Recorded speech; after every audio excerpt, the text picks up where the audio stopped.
Hello, everyone.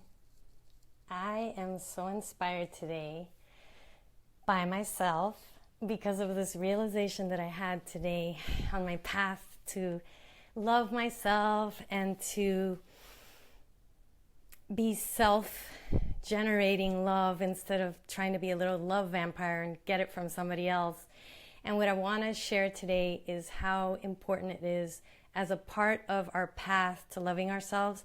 As a part of ourselves being in healthy, loving, thriving relationships that are not codependent, how important it is for us as a part of that practice to practice stillness and being with ourselves and actually being at peace with being ourselves. And that's it.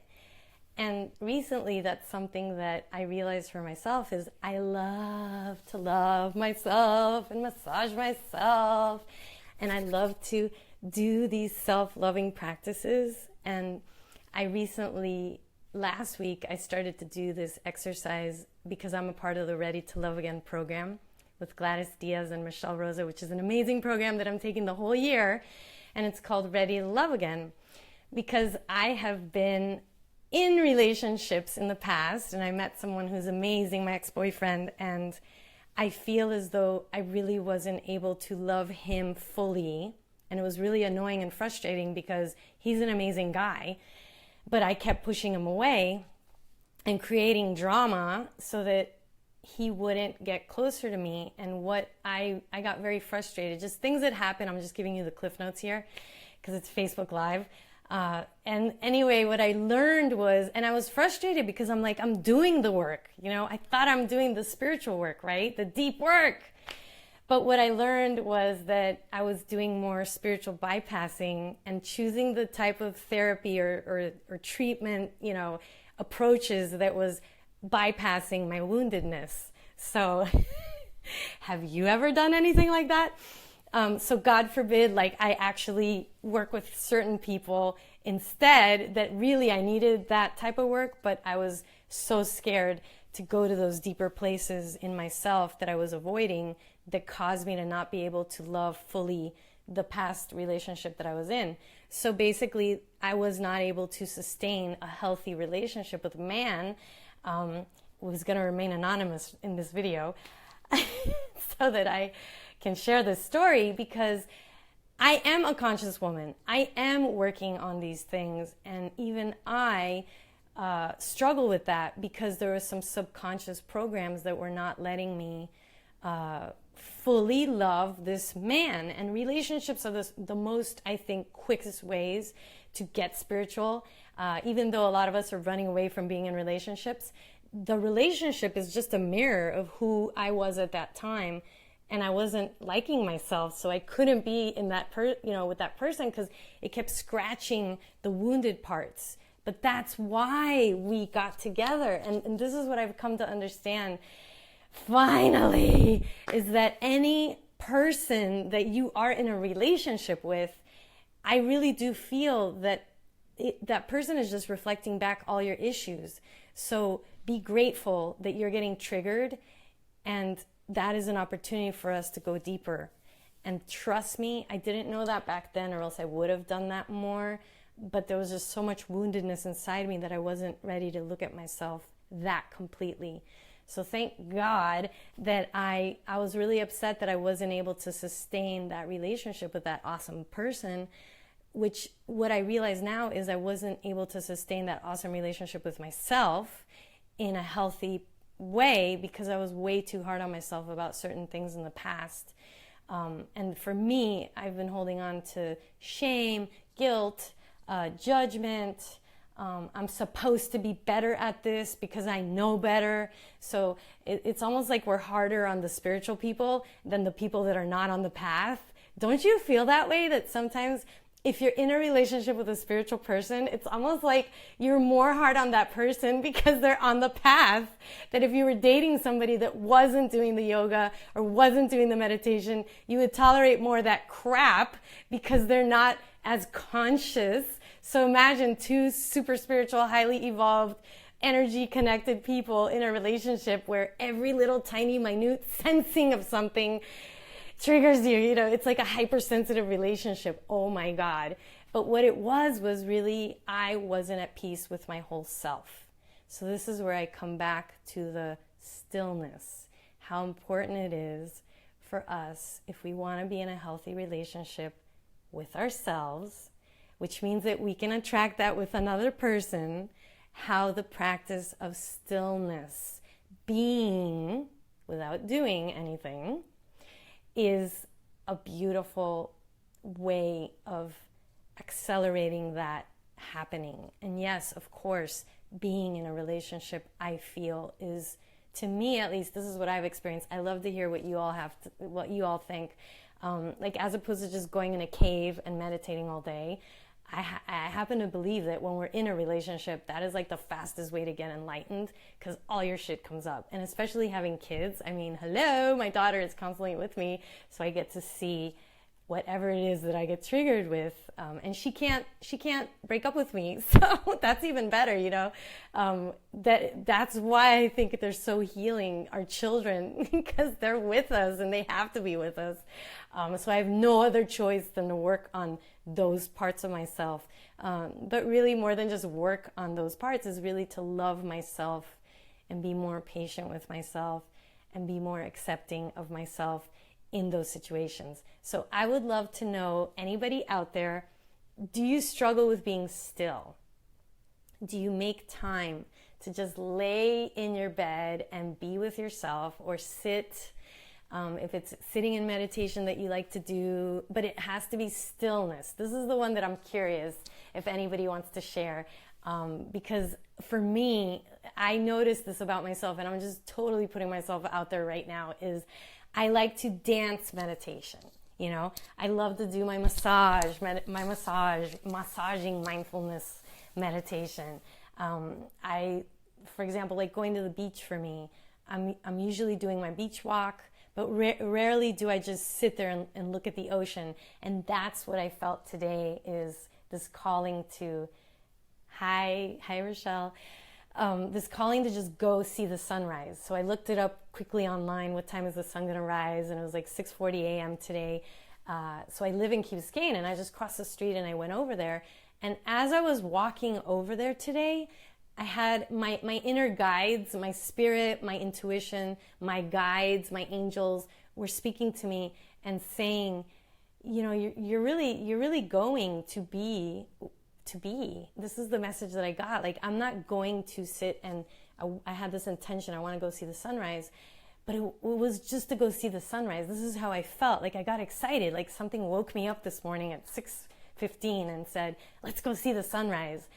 And I wasn't going to meditate and see the sunrise from a place of, I want to be more spiritual. I want to be more enlightened. I want to be better inside and feel good about myself. So let me go meditate. Let me go put the timer for at least 10 minutes and make sure that I can do this. And it's coming from this place of lack.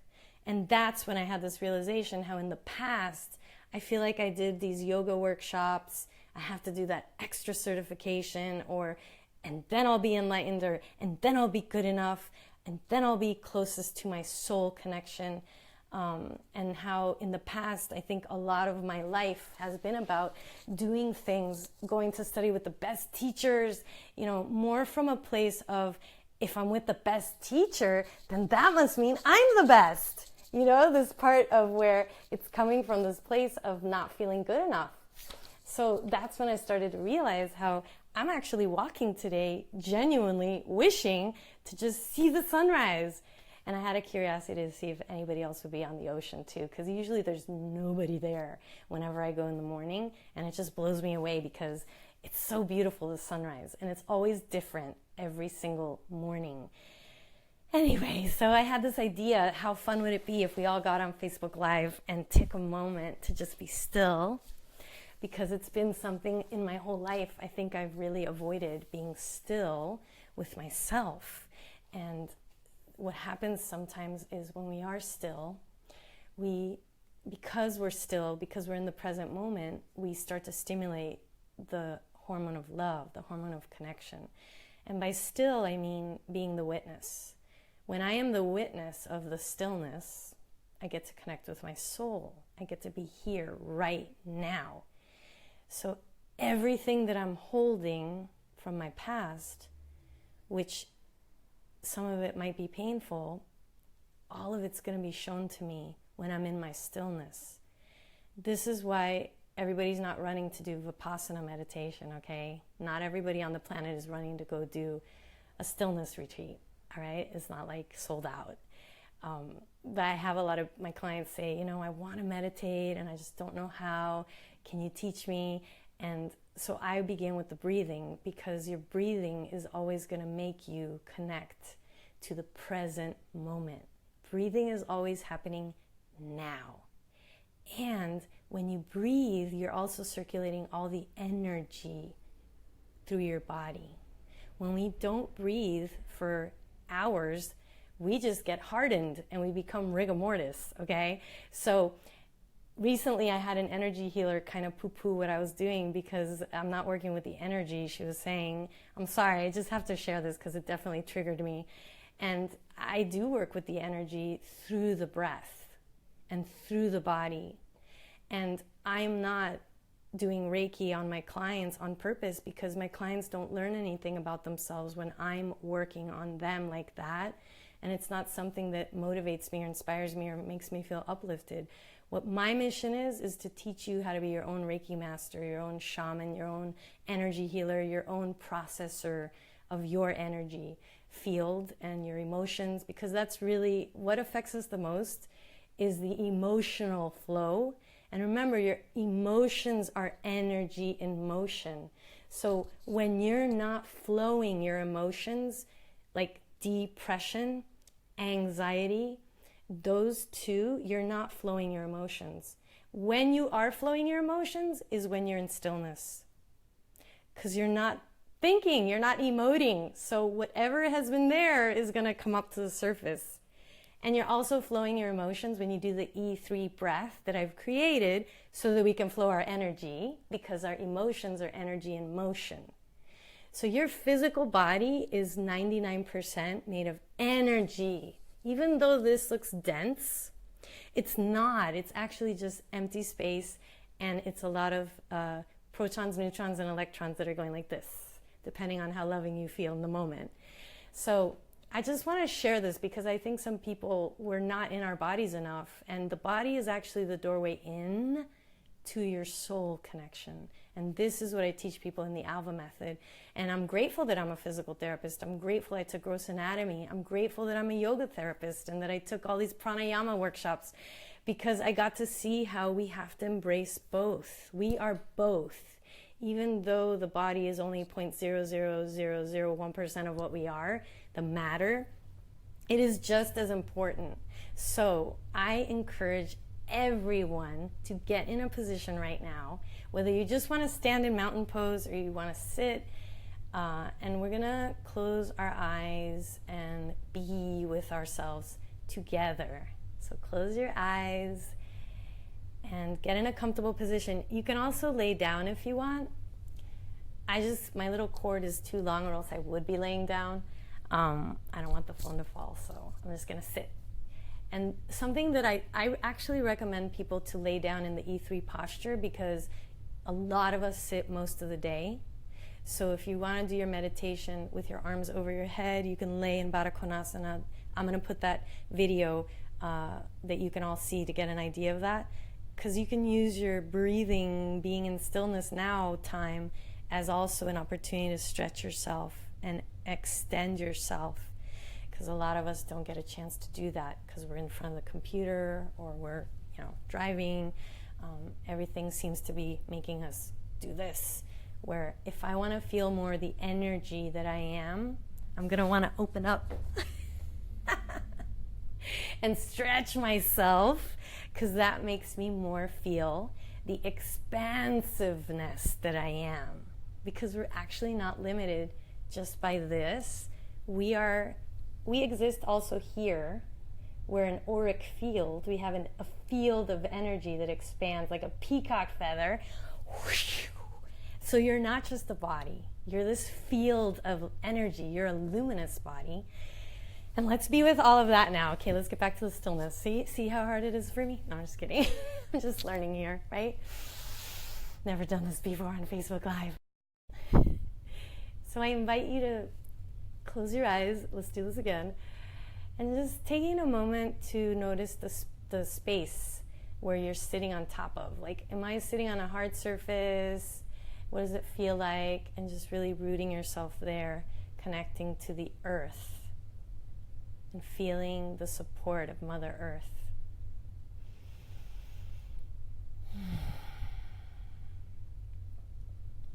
And then noticing the air going in through your nostrils as you take a deep breath in. And notice how that inhalation expands your lungs, your chest, your abdomen, even your pelvic floor. And feeling that awareness of your body expanding when you breathe in.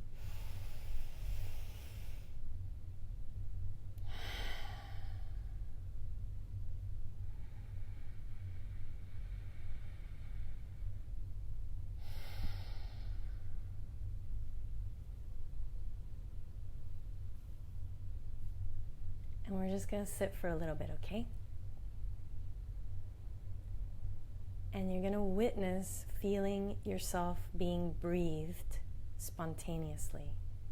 So just feel yourself breathing spontaneously. You're not controlling the breath.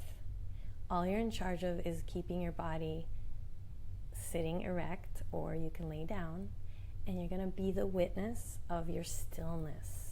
Be the observer of your stillness right now. And if you start to notice thoughts, criticisms, any judgments, you're just going to take a deep breath and just let that go. So we're going to start to cultivate the observer, the witness mind. And this is, I'll tell you later why we're doing this, okay?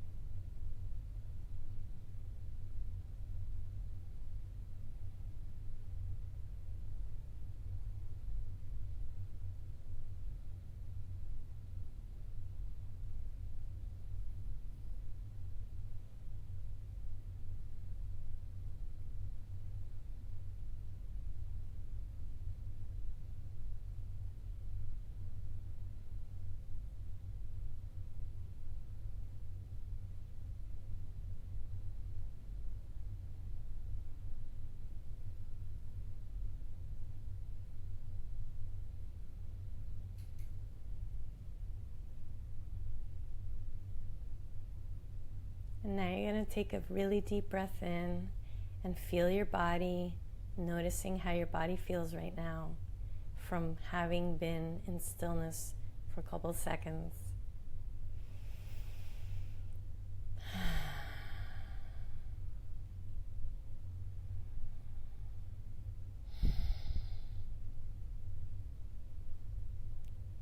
So this is meant to just be a little intro, and I highly encourage us to make the time.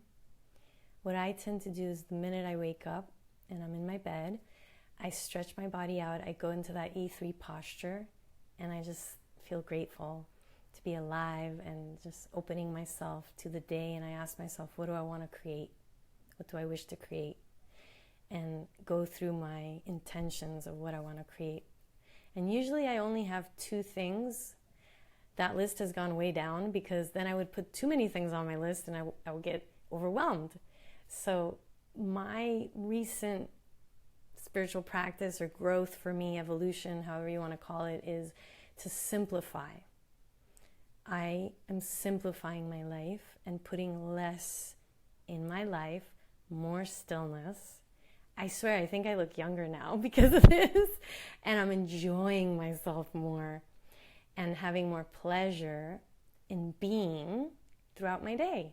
Whereas before, I felt like I wasn't getting enough done because I had too many things on my list. So this is like amazing advice. Knock off some of those things on your to-do list and enjoy that you get done those 2 things, maybe. I don't know. It's your life. Ask yourself, like, what is realistic while I'm also feeling calm and making enough time to balance being in my stillness. Because even just 3 minutes of stillness is a lot of a benefit.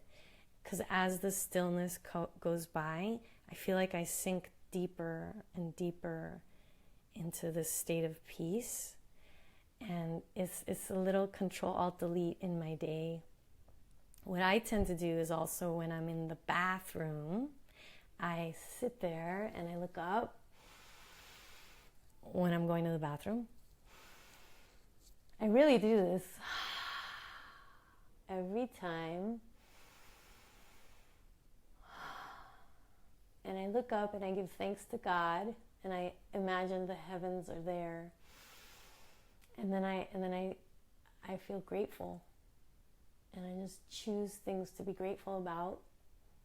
Then I'll stop peeing and I'll wipe myself, and I'm done with my gratitude for that little break that I just took. So I go to the bathroom like 5-6 times a day, and I do this every time. And I even have my vision board on the ceiling of my bathroom, so I get to see that when I'm home. And I think it's brilliant because it refocuses me, realigns me, and resets my nervous system so I'm not on that hamster wheel. And this is what I'm writing in my book, is I'm talking about functional spirituality. I'm a physical therapist, that's my first degree, and I feel it's in me to teach my clients how to be functionally spiritual.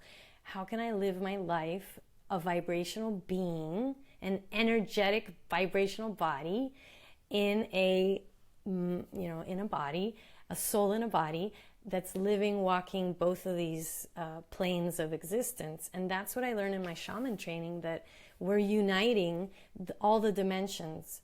So it's not about pick one or the other. One's bad, the other one isn't. It's really about, can I live in as an integrated whole person?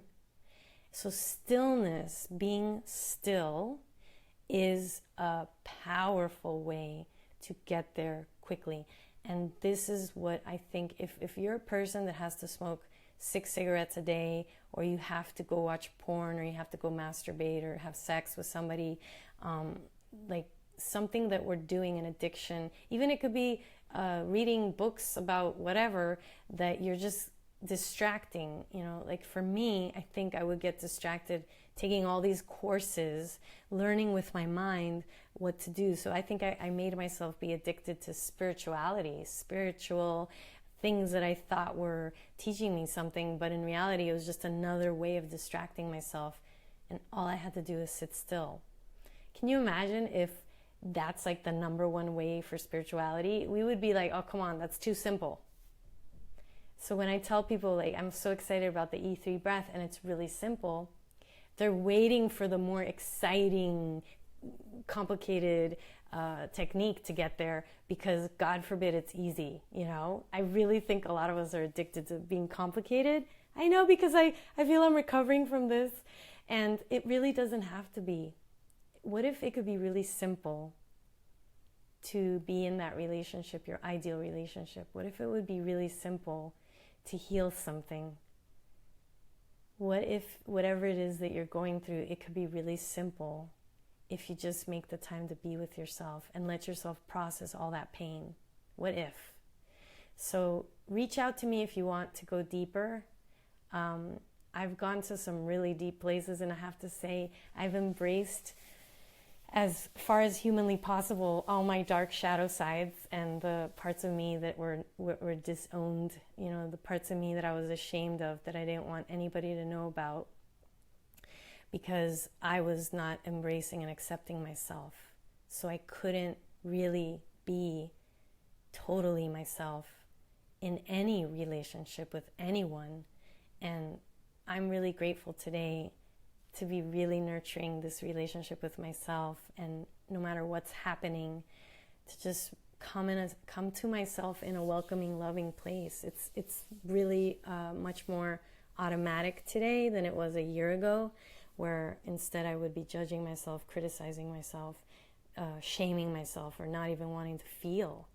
I think that's why I talk about feeling, as like the wounded healer. I swear, all of us, whatever we're teaching, those are the things that we ourselves are working on. And the more that I do the work, the more that I practice in my life, I see how even people benefit just from what I've done with myself, just being with me without doing anything.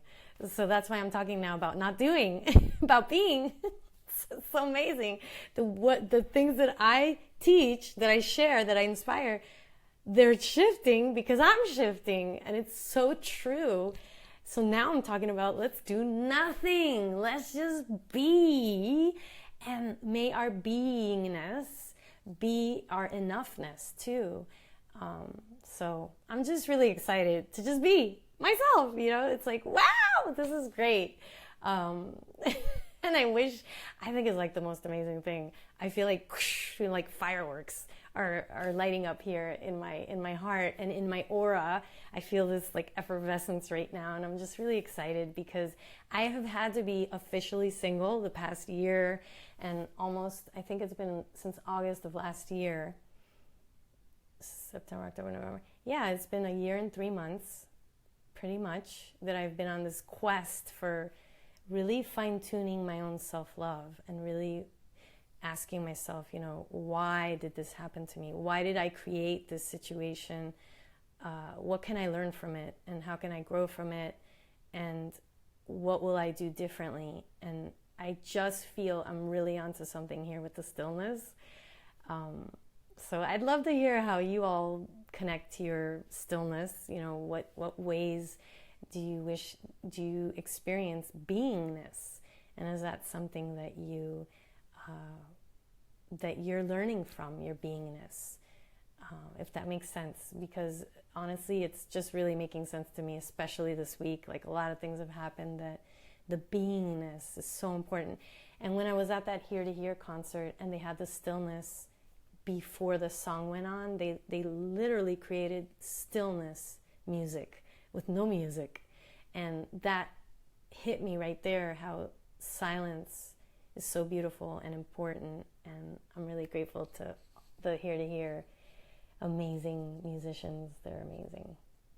Thank you everyone for chiming in. Share with us, please. Let me know how you do your beingness and what has beingness taught you. I know I'm not alone here. So thank you everyone. Have a beautiful day.